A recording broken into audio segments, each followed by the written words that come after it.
Good morning, everybody. Thank you for joining us this morning. Give a couple more minutes for more participants to join, and then we'll get started.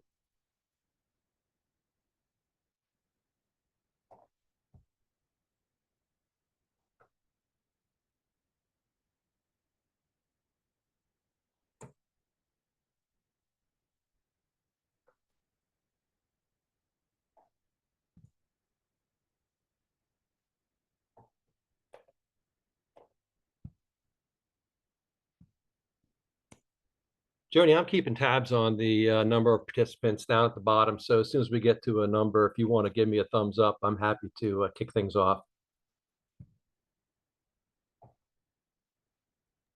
Okay, sounds good. We have a few more people joining in right now, so.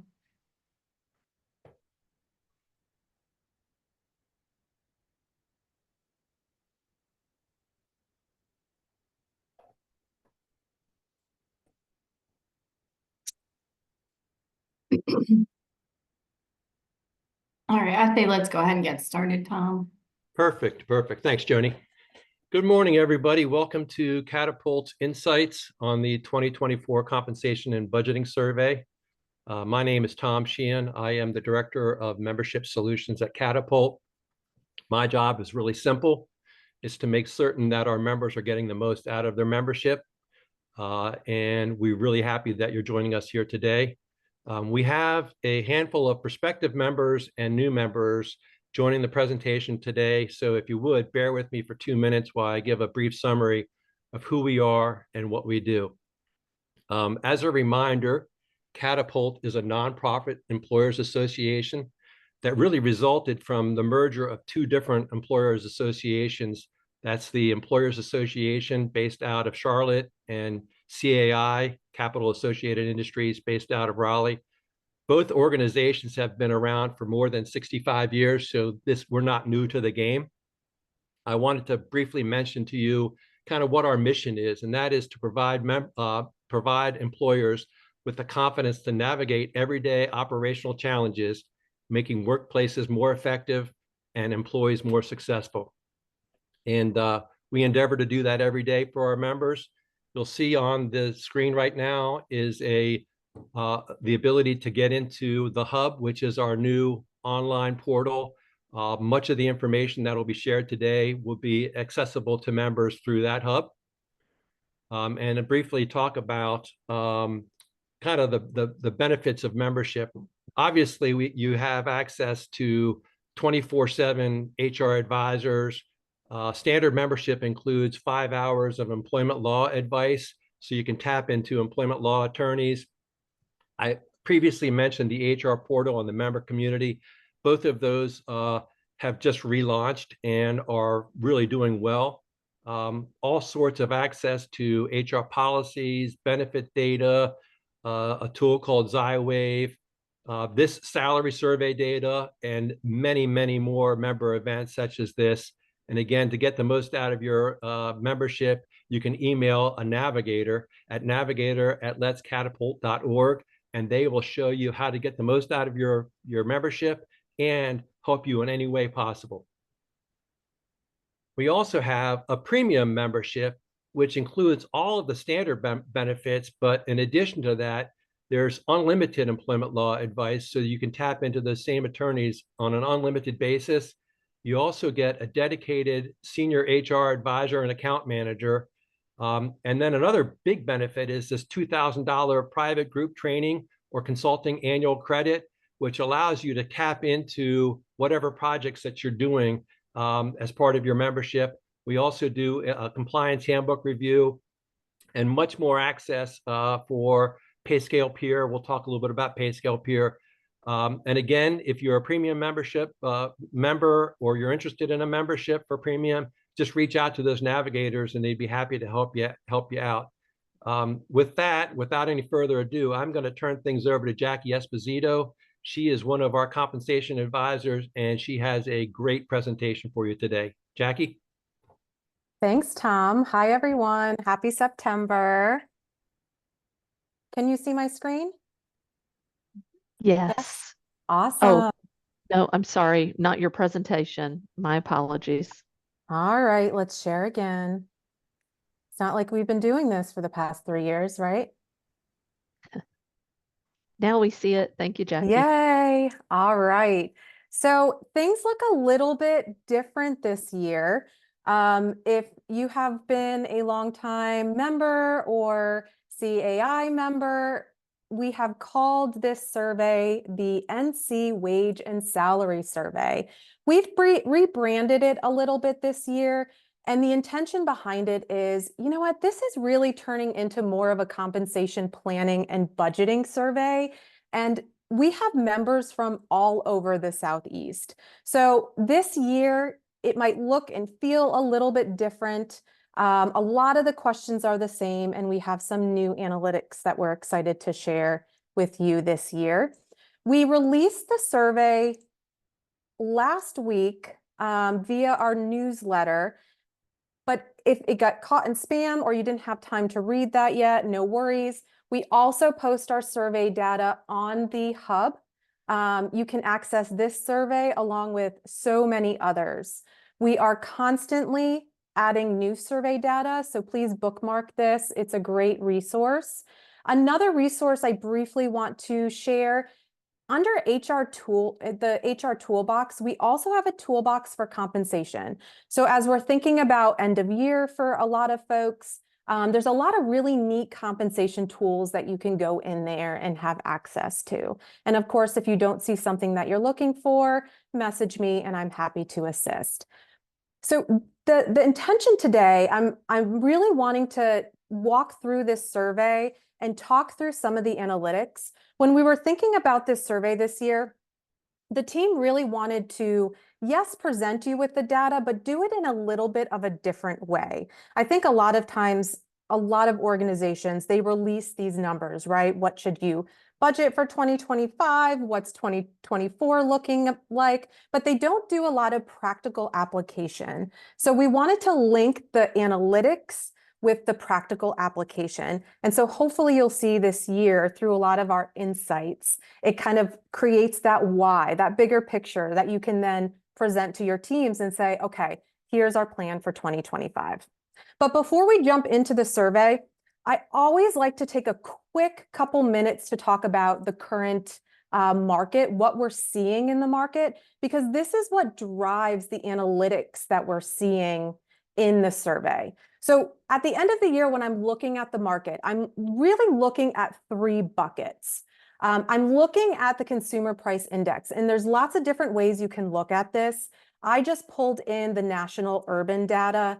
I'm looking at the Social Security cost of living. And the reason why is because what Social Security increases their benefits each year to their members really has a strong link to the economy, right? It's a good gauge. And then I'm also looking at the wages, what we're seeing wage-wise. The BLS breaks it out between private and government. And of course, in more detail, you can do it by industry. But for the sake of this overview, I broke it out into those 2 buckets. And so if we look at 2020, you know, the market was pretty moderate, right? Growth was pretty moderate prior to 2021. And then of course the pandemic, we saw unprecedented changes. When we look at the price of goods and services, it skyrocketed, right? I mean, look at what Social Security increased their benefits in 2022. 8.7% cost of living adjustment. That was the largest since 1981. And that was compounded on top of the 5.9% that they did in 2021. So we're seeing a lot of change in the market. These are just a few buckets. And it's sustaining, right? It wasn't like we saw this huge spike and then it's going back to more moderate. It's still sustaining at a higher rate. So 2024 right now, estimated current date, we're looking at 3.6% increase to the costs of goods and services, that consumer price index. And so I like to stress that's compounded, right, on top of really high years. If you've gone to the grocery store, since 2021, groceries are 18.8% higher. from July to July this year. That's 3 years, right? Cost of energy is 17.2% higher.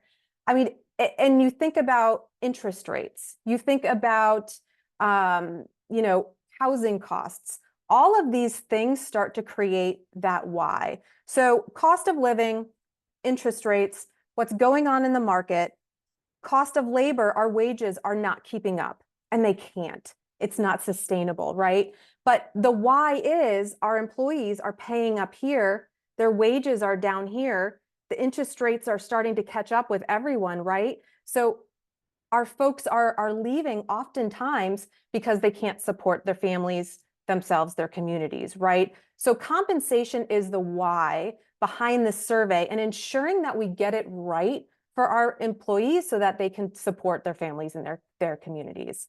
So that's my soapbox on the market. I have tons of really interesting market data that I had to scale back because I was like, that's not the intention of this presentation today, but I'm excited to share it. I believe next week on Thursday, I have a virtual roundtable.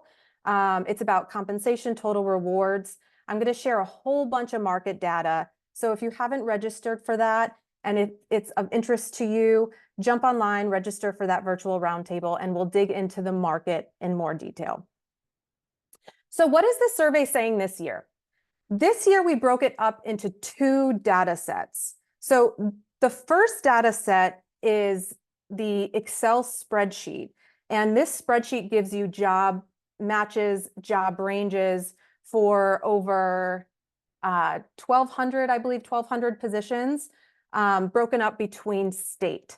This is replacing that NC wage and salary, kind of that PDF of job matches that we sent to members every year. I was a member for 8 years. That was my Bible, right? When that went away, I was like, oh no, that I was just so used to using that. But the reason it went away is because now we have access to so much more data. So imagine having comparisons for 300 members. Now we have comparisons from 1,200 unique organizations, right? So survey part 1 is this Excel spreadsheet.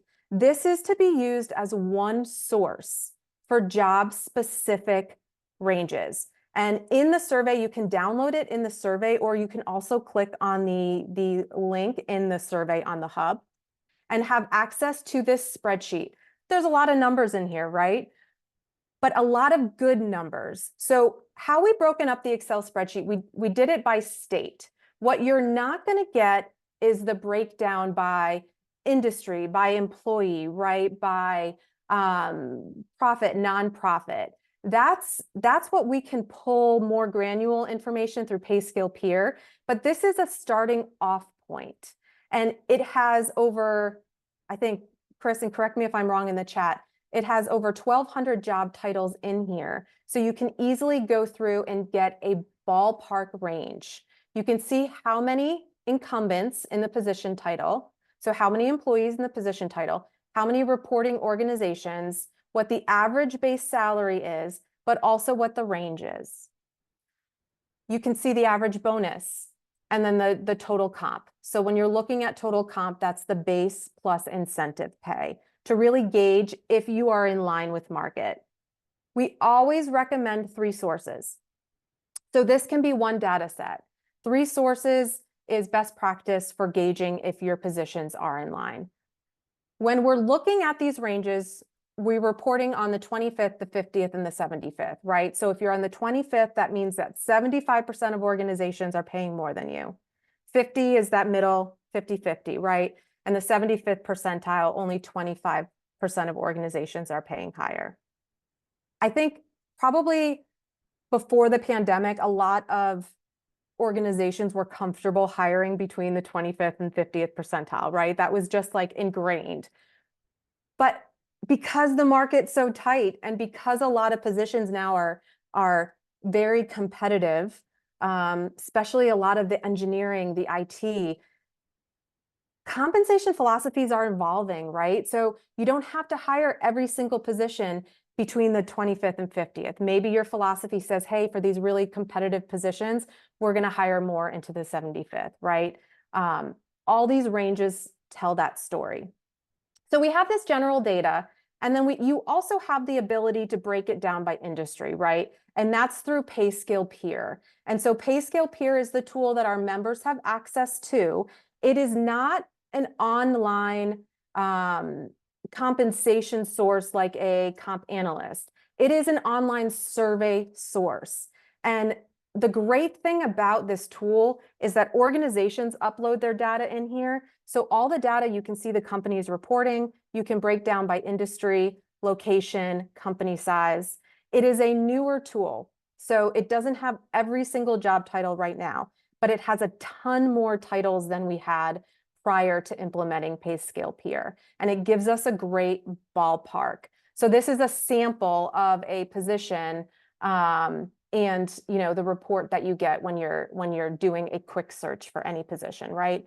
I like this tool because it gives you a quick snapshot in time if you're trying to pull a market range real quick, or you're trying to verify, okay, I'm hiring a recruiter, what's the range in my area? You can confirm or deny that you're in range, right? So it's a great tool. I'm not going to go into too much depth. A lot of you already know about Pay Scale Peer. If you don't and you want more information, of course, email me and I'm happy to provide it.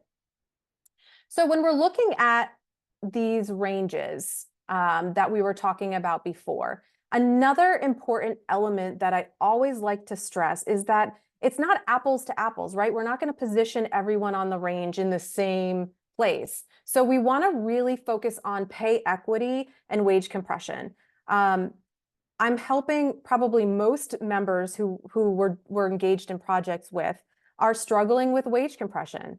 The pandemic hit and we need employees, especially our hourly workforce, our essential workers, started hiring them at higher rates or very close rates to our folks that we already have, right? It just naturally started to happen. A lot of times it's not conscious.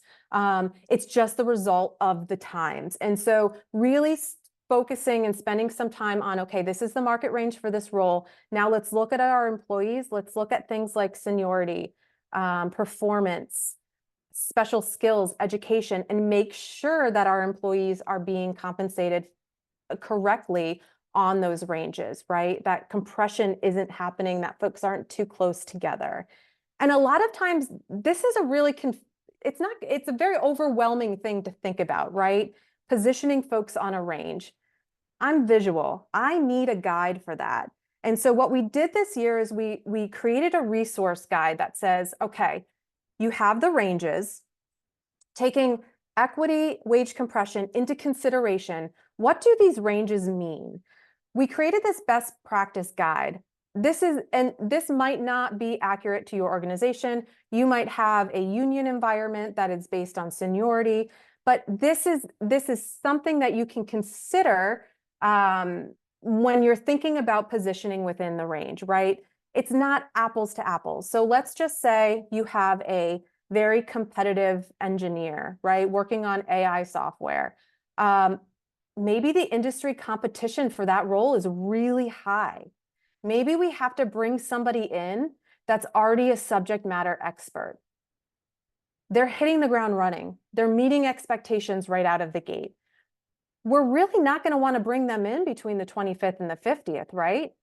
They're probably going to be higher between the 50th and 75th, if not higher than that, right? So where you position your folks on the range tells that story. If you have somebody that's not consistently meeting expectations, but they've been there for 10 years, then they probably shouldn't be high in the range. They should probably still be around that midpoint. Based on the market positioning of the role, the experience, the job complexity, and then performance really determines where that person should be on the range. And so we included this year as just something to consider when you're looking at these market ranges and where your positions are based on the market. So that's phase one of the survey this year, is that Excel spreadsheet with some supporting information on how to read that spreadsheet and maybe some things to consider. Phase two of the survey is the reporting from actual members. And so this is a smaller subset. The first Excel was from Pay Scale Peer, so we had a larger subset. This is the smaller. This is just our member reported data. So as we're looking through this information, this was step one this year, kind of, gearing it more towards practical applications with the understanding that there's a lot we're still not asking. We don't know everything that we're not asking. I've already gotten a few recommendations on shift differentials. Absolutely. We need to know what shift differentials, right? So that's something that we can consider for next year. If there is something in here that you don't see that would be helpful, please let us know. We have slightly under 2,000 members. We struggle every survey with participation. I get it. I was a member. I didn't take the surveys. I didn't have the time, right? But this data is so crucial. If you have ideas on how we can increase participation, if you want to make sure that your organization participates, email us and we'll send you a personal email with the survey links, because they tend to go out in our marketing emails, right? That might get lost.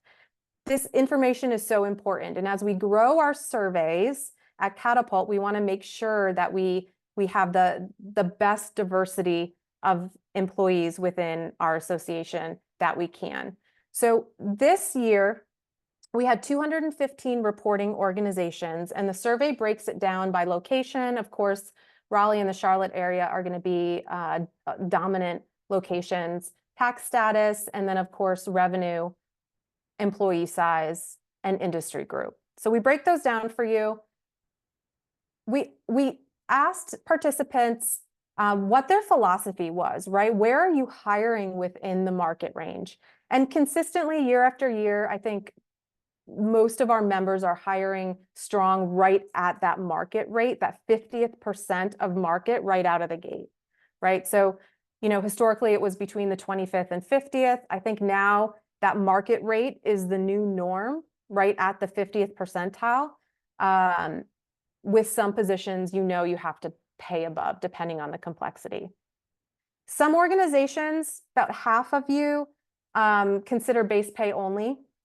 And then the rest consider a combination of base pay, incentive pay. If you're a highly incentivized organization and your base pay might be lower, but your total comp is right on market, then you definitely want to use total comp as part of your philosophy, right? So what is your philosophy on pay? Make sure, especially with pay transparency coming up, make sure that you have a philosophy in place that is highly visible and you can communicate it to your team members. If you need help writing a philosophy, we have templates on the hub that can help you as a starting off point. Do you have a salary structure in place? So when we're talking about salary structures, do you look at the market? Do you know the market rate for your positions?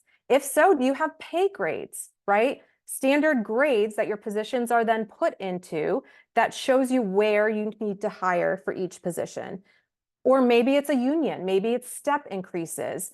Do you have some sort of salary structure? 72% of our reporting organizations have a defined salary grade with ranges. So their positions are, you look at the market, depending on the market, they're put in the appropriate pay grade.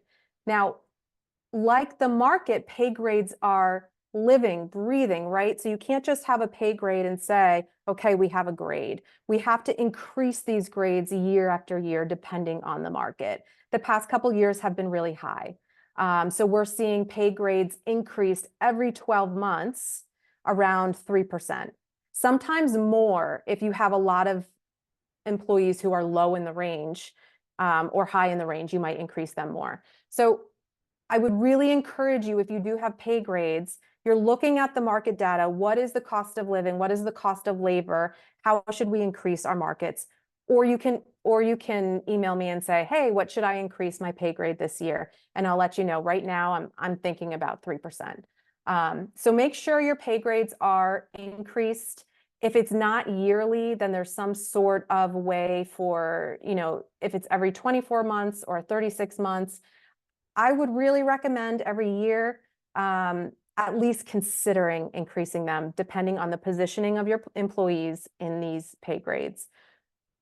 At the end of the year, when I'm looking at a pay grade, first on market pricing, I'm looking at where the positions are placed in the market. Are there any positions that need to be changed in the pay grade, right? Some positions are growing at a higher rate than others, and they might need to go to a higher pay grade. Maybe some need to go to a lower, right? What is the market rate for your roles? What should I increase my pay grade? And then looking at your employees in the positioning and saying, okay, where might we need to make some market adjustments? 80% of you do performance-based merit increases. Yes, this does not equal 100 because some folks do multiple options, right? But it's really great to see, and this number has been growing, that 80% are doing that performance-based merit increase, right? So some are doing, hey, based on where you are in the pay grade and based on your performance, that equals X amount of increase, right? They have some sort of performance matrix. 27% are doing general across the board. We see that a lot with union environments or manufacturing environments, step increases, and then of course, cost of living. Not everyone breaks out cost of living. I think next year, one of the areas for us to explore is kind of breaking out the cost of living increase with the other increases, kind of to gauge what employers are doing for COLA and what they're doing for performance. Whereas now we're lumping them all together. 57% of employers reporting allocating larger budgets to higher performers, which, best practice, we like to see that. It was interesting. I thought that we would see a higher number for salary freezes this year, especially as the market's kind of cooling a little bit, margins are down, things are costing more. I thought we would see that number increasing, but it's really reassuring to see that no, it's actually decreasing. So what are we seeing for increases? So here's our projected 2025 increases broken out by employee category. Now, I always like to preference this by saying projected amounts are lower. You can see, especially in 2023, the exempt 3.66, but the actual was 4.43. So like anything, we're going to be more financially cautious, right? But things happen throughout the year. You might have to do market adjustments. You might have to do cost of living adjustments. So projected amounts are definitely lower. But you can see that by 2020, from 2022 to 2025, it's consistent, consistently strong across the different employee categories. To kind of gauge what others are releasing for their analytics, World at Work, which is one of the top compensation providers, they released their 51st annual salary and budget survey, and they projected 3.8% across the board for 2025. Pay Scale just released theirs, and for the Southeast, they released 3.4 to 3.6. So I think we're tracking and trending to what others are showing. And these numbers are pretty consistent with national as well. Jackie, we've got a quick question in the chat. And the question is, if they don't have people who are bumping up against the pay grade max, is it important to still adjust the ranges? I would, because your pay grades are adjusting with the market. They're a reflection of the market range, right? So if we stay in one place and the market's growing, your folks could just stay below market. So I think of pay grades as living, breathing with the market. So we want to adjust them yearly. Or in times of lower inflation prior to 2020, maybe adjusting it every other year or every 3 years was appropriate. But in times of higher inflation, I would really encourage yearly. So here is a 5-year snapshot. And I think year after year is so important just to see how you're tracking. Because while this year might be projected about 3.8 for your non-exempt, you might look back and say, wow, you know what, we've been pretty conservative, or we've been pretty generous. Maybe we should consider more or less for this year, right? So I think considering historical data is extremely important when you're trying to budget for 2025. We break it up into all the different demographics that you could possibly want to see. Of course, geography, industry. I think it's very interesting if we look down at the industry, how the professional and business services is at 5.58% increase, whereas the durable goods and manufacturing is lower. And I think, especially with manufacturing, you know, we saw such a high increase during the pandemic, 20–30% in a year, right? For some of our hourly roles that we're starting to slow down a little bit, especially in manufacturing. Where we look at these numbers by tax status. Now, this profit nonprofit is an interesting one to consider, because what we've been seeing for the past 3 years, especially in these studies, is that the nonprofit the gap between nonprofit and industry is shrinking, right?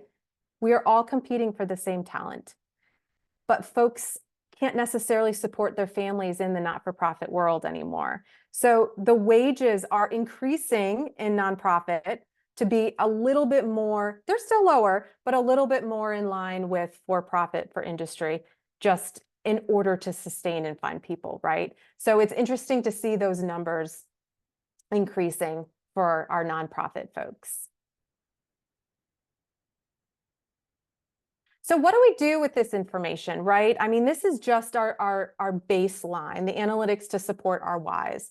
Absolutely, you want to look at the market, conduct a market analysis, whatever that looks like for your organization, right? Whether it's using PayScale Peer, whether it's using this survey, whether it's using me, you know, conduct a market analysis just to get that foundational baseline. Look at your pay equity, look at your wage compression. Is there folks that we need to change or have in a market adjustment? Where will their performance increase put them for next year? Will that get them closer to where they need to be, right? There's a lot of things to consider.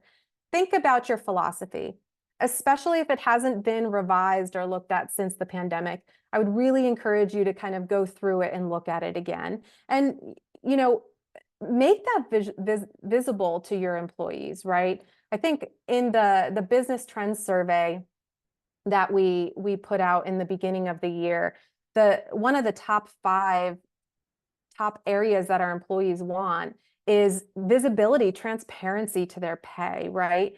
Even if you can't pay at the 50th percentile, having that visible communication about why we're here to support you, but this is the reality is so important, right? They just want that transparency.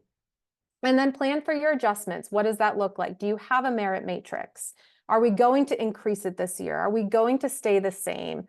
What does our bonus pool look like for the end of the year? And then also, how can we prioritize to retain our high performers? Is it through some sort of career pathing? Is it through growth and development, through additional increases, right? There's lots of things that we consider to engage our high performers. Like I mentioned before, this is the tip of the iceberg when it comes to the information we want to be able to provide you at the end of the year to support your planning and budgeting. So if there's additional analytics that you're like, hey, I really need this to be able to present to the board at the end of the year, please let us know. Our intention is we really want this to be the guide and the resource with practical application going forward.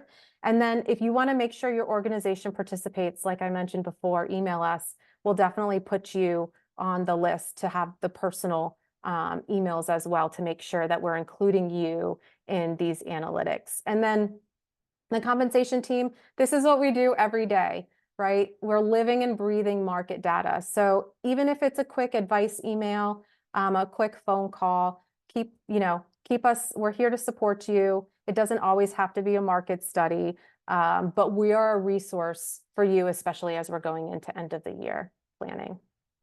So with that, I'm going to open it to questions.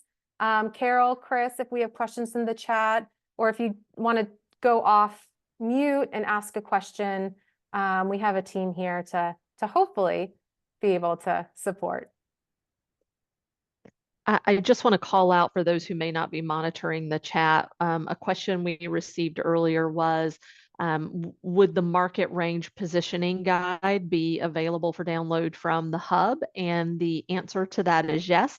You'll see the screenshots that Jackie shared, a lot of them within the survey report out on the website for our members. So take a look at that. You'll see a lot of definitions to some of the terms that Jackie used, as well as several of the guides that she put up on the screen. So please head out and take a look at that report if you've not already.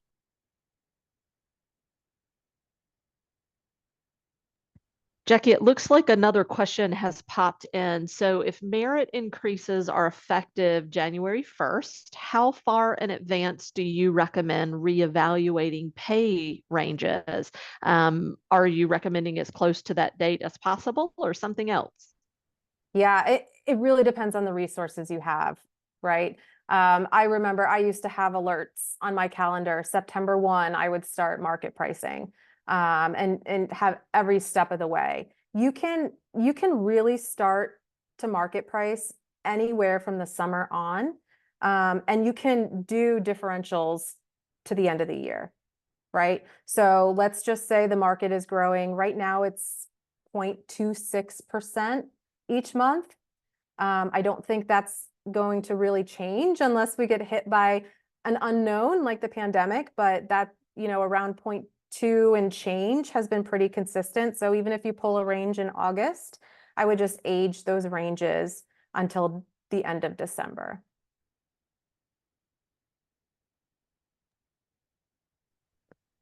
Thank you for that answer, Jackie. Right now, I don't see any other questions in the chat. So if some of you have been holding your questions, feel free to come off of mute and ask them.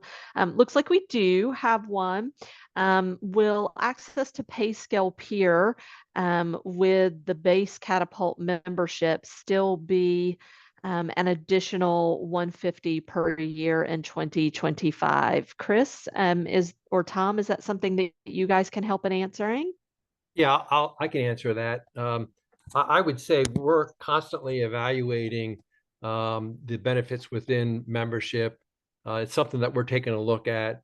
Obviously, access to pay scale peer, if you went out on your own, would probably be, or pay scale itself would probably be in the $5,000 range. So we're definitely doing that at a serious loss in terms of kind of how much it costs the members, but it is something that we are strongly considering. We just don't know yet from a budgeting process how much we can take on as a nonprofit.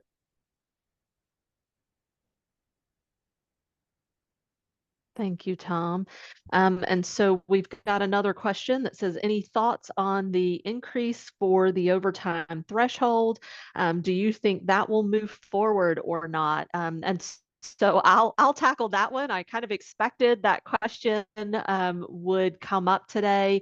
And the short answer right now, Stephanie, is we're not really sure where that's going to land, right? There are some cases in the courts still around whether or not that threshold is legally viable. There have been some rulings that could kind of make this decision go either way. So there was a ruling around, quite honestly, the 2019 increase, because the wheels of justice move slowly, right? So in the Fifth Circuit Court of Appeals, they just made a ruling around the 2019 increase that basically said the Department of Labor does have kind of inherent powers to set a salary threshold. Now, on the flip side of that, there were some shifts to what we've all kind of learned as the Chevron deference that said that these regulatory agencies don't have the power to make these types of broad-reaching decisions, and that that's up to the courts. So we're really seeing a mixed bag of responses right now in the judicial system on, what these regulatory agencies may or may not be able to do. So a long answer to a short question. Right now, we are just staying up to date on what's happening, and we will give an alert to all of our members as soon as we have something much more definitive around that decision. So for now, keep planning, keep preparing, and wait as long as possible before implementing any of those increases.